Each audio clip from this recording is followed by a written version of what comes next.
আগামী ৬ মাসের মধ্যে নির্বাচন দেওয়া অসম্ভব, বললেন সার্জিস আলম। জানাবো, তরুণ প্রজন্মকে সঠিকভাবে গড়ে তোলা গেলে আগামীর বাংলাদেশের চিত্র পাল্টে যাবে। এবং খালেদা জিয়ার চিকিৎসা নিয়ে ২-১ দিনের মধ্যে সিদ্ধান্ত। সর্বশেষ জানাবো, গণ-অভ্যুত্থানের ইশতেহারে বিএনপির ভূমিকাও লিখতে হবে, বললেন জয়নুল আবদিন ফারুক। এতক্ষণ শুনছিলেন সংবাদ শিরোনাম, এবারে বিস্তারিত। আগামী ৬ মাসের মধ্যে নির্বাচন দেওয়া অসম্ভব, বললেন সার্জিস আলম। জাতীয় নাগরিক কমিটির মুখ্য সমন্বয়ক ও জুলাই স্মৃতি ফাউন্ডেশনের সাধারণ সম্পাদক সার্জিস আলম বলেছেন, আগামী ৬ মাসের মধ্যে নির্বাচন দেওয়া অবাস্তব এবং অসম্ভব। তবে যৌক্তিক সময়ের মধ্যে নির্বাচন হলে দ্বিমত করব না। এত বড় একটি অভ্যুত্থান, এত রক্ত, জীবন গেল, সকল কিছুর বিনিময়ে যে চাওয়া, এই চাওয়াটা কেবল একটি নির্বাচনের মধ্যে সীমাবদ্ধ না। আমরা অবশ্যই মনে করি, দ্রুত সময়ের মধ্যে নির্বাচন হলে জনগণের প্রতিনিধিদের কাছে ক্ষমতা যাবে, কোনো সমস্যা নেই। কিন্তু ৬ মাসের মধ্যে ভোটার তালিকা হালনাগাদ করা, বিচার ব্যবস্থা সংস্কার অসম্ভব। পঞ্চগড়ের মকবুলার রহমান সরকারি কলেজ মাঠে শুক্রবার শীতবস্ত্র বিতরণ অনুষ্ঠানে এসব কথা বলেন তিনি। তিনি বলেন, অন্তর্বর্তীকালীন সরকার তাদের জায়গা থেকে বলেছিল ২০২৬ সালের মাঝামাঝির আগেই নির্বাচন দেবে, অর্থাৎ অভ্যুত্থানের ২ বছরও হচ্ছে না। তারা যদি মনে করেন আরও ২-৪ মাস আগেই নির্বাচন দেবেন, তাও যৌক্তিক হতে পারে। আমরা এমনটাও শুনেছিলাম ২৫ সালের ডিসেম্বরে অথবা ২৬ সালের জানুয়ারির মধ্যে নির্বাচন সম্ভব। সার্জিস আলম বলেন, স্বচ্ছ নির্বাচনের জন্য নির্বাচন কমিশন, বিচার বিভাগ ও আইন শৃঙ্খলা রক্ষাকারী বাহিনীতে গুরুত্বপূর্ণ সংস্কার প্রয়োজন। সংস্কারগুলো হওয়ার পর যদি আমরা নির্বাচনের দিকে যাই, তাহলে যে নির্বাচন প্রত্যাশা করছি তা পূরণ হবে। বৈষম্য বিরোধী ছাত্র আন্দোলনের অন্যতম এই নেতা বলেন, অন্যায় অনিয়ম ঠেকাতে প্রত্যেক জেলা ও উপজেলার মানুষকে নিয়ে গ্রুপ তৈরি করা হবে। বিগত ১৬ বছরে রংপুর বিভাগ সহ পঞ্চগড় অনেক বৈষম্যের শিকার হয়েছে। কয়েকটি রাস্তা ছাড়া কিছুই হয়নি, একটা শিল্প কারখানা হয়নি। আমাদের বেশি কিছু দরকার নেই।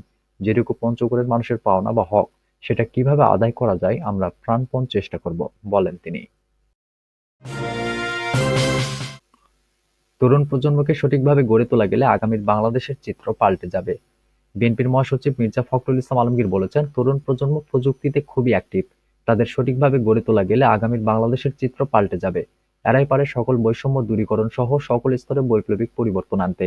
এছাড়াও সমাজের সকল অসঙ্গতি দূরীকরণে তরুণদের বিকল্প নেই। শুক্রবার বিকেলে মুন্সিগঞ্জের সিরাজদিখান উপজেলার একটি রিসোর্টে ঢাকা কলেজের গ্রান্ট রিইউনিয়নে যোগদানের পরে সাংবাদিকদের প্রশ্নের জবাবে তিনি এসব কথা বলেন।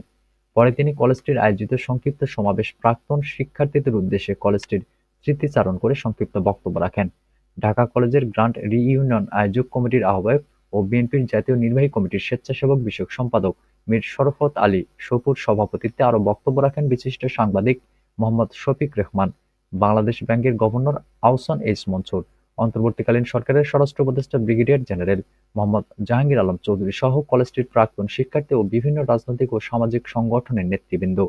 ঢাকা কলেজ গ্রান্ট রিইউনিয়ন ২০২৫কে কেন্দ্র করে রিসোর্টটিতে মিলন মেলায় রূপ নেয়। দিনব্যাপী আনন্দ ফুর্তি ছাড়াও কনসার্টে সঙ্গীত পরিবেশন করেন স্বনামধন্য শিল্পীরা। খালেদা জিয়ার চিকিৎসা নিয়ে ২-১ দিনের মধ্যে সিদ্ধান্ত। আগামী ২-১ দিনের মধ্যেই বিএনপি চেয়ারপারসন এবং সাবেক প্রধানমন্ত্রী বেগম খালেদা জিয়ার চিকিৎসার বিষয়ে সিদ্ধান্ত নেওয়া হবে বলে জানিয়েছেন তার ব্যক্তিগত চিকিৎসক ও বিএনপির স্থায়ী কমিটির সদস্য এজেড জাহিদ হোসেন। ডক্টর জাহিদ হোসেন বলেন, বেগম খালেদা জিয়ার বয়স এবং সবকিছু বিবেচনা করে চিকিৎসা দিতে সর্বোচ্চ চেষ্টা করছেন চিকিৎসকরা, হাসপাতালের মেডিকেল বোর্ড এবং আমরা সবাই মিলে ২-১ দিনের মধ্যে হয়তো একটা সিদ্ধান্তে আসব যে ওনার লাইন অফ ট্রিটমেন্টটা কি হবে। পরে সেই অনুযায়ী ব্যবস্থা নেওয়া হবে। বেগম খালেদা জিয়ার চিকিৎসায় লন্ডন ক্লিনিকে ৮ সদস্যের একটি মেডিকেল বোর্ড গঠন করা হয়েছে উল্লেখ করে তিনি বলেন, এই মেডিকেল বোর্ডের চিকিৎসকদের সঙ্গে আমাদের যোগাযোগ আছে। তারা আমাদের সঙ্গে আলোচনা করছেন। দেশে বেগম খালেদা জিয়ার চিকিৎসা নিয়েও তারা আমাদের প্রশংসা করেছেন।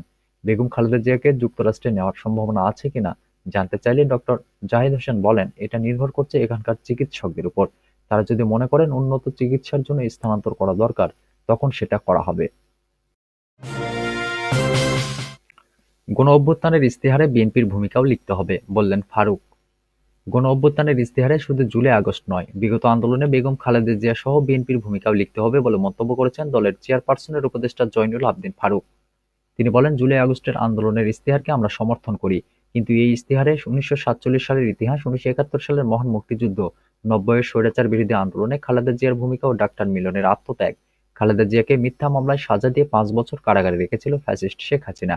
গত ১৬ বছরের বিএনপির আত্মত্যাগ এই কথাগুলো ইশতেহারে লিখতে হবে। এছাড়াও ১৯৭১ সালের ২৫ মার্চ কালো রাতে পাকিস্তানের তৎকালীন প্রধানমন্ত্রী ইয়াহিয়া খানের সঙ্গে আলোচনার নামে শেখ মুজিব কেন কালক্ষেপণ করলেন তা উল্লেখ থাকতে হবে। শুক্রবার জাতীয় প্রেসক্লাবে বাংলাদেশ জাতীয়তাবাদী সাংস্কৃতিক দল কেন্দ্রীয় কমিটি আয়োজিত দ্রুত নির্বাচনী রোডম্যাপ ঘোষণার দাবিতে এক আলোচনা সভায় প্রধান অতিথির বক্তব্যে তিনি এসব কথা বলেন।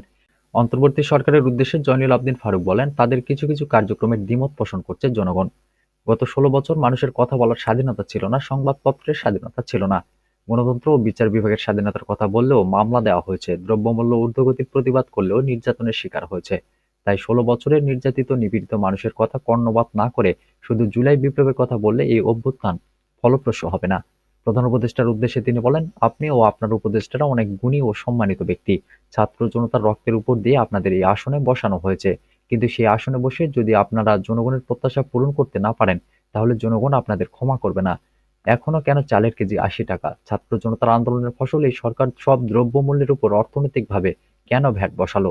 জনগণ আগে ১০,০০০ টাকায় জীবনযাপন করতে পারলেও এখন ২৫,০০০ টাকায়ও পারে না। সাবেক এই চিফ হুইপ বলেন, ১৯৯১ সালের মতো নিরপেক্ষ নির্বাচন করার জন্য এতে সংস্কারের দরকার নেই। যে সংস্কার হলে জনগণ ৪০ টাকা চাল কিনতে পারবে, সেই সংস্কার আমাদের দরকার। দ্বিতীয় স্বাধীনতা অক্ষুণ্ণ রাখতে অবিলম্বে দ্রুত নির্বাচনের তারিখ ঘোষণা করতে হবে।